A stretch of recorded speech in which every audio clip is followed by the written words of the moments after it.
আমাকে ভোট দিয়ে জয়যুক্ত করবেন, অন্যরা যেন হতাশ না হন।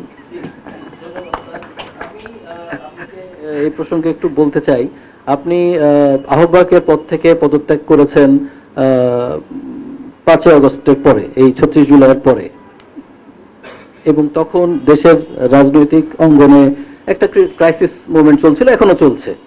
এইরকম একটা সময়ে আপনি দলের আহ্বায়ক থেকে সরে যাওয়াটা, যদি আপনার একটা নিজস্ব ব্যাখ্যা আছে যে আপনি এই কাউন্সিলে যেহেতু প্রতিদ্বন্দ্বিতা করবেন, আপনি চেয়ারের বাইরে থেকে প্রতিদ্বন্দ্বিতা করতে চান এবং সেখানে যাতে কোনো প্রভাব বিস্তার না হয়, এটা আপনার ব্যাখ্যা।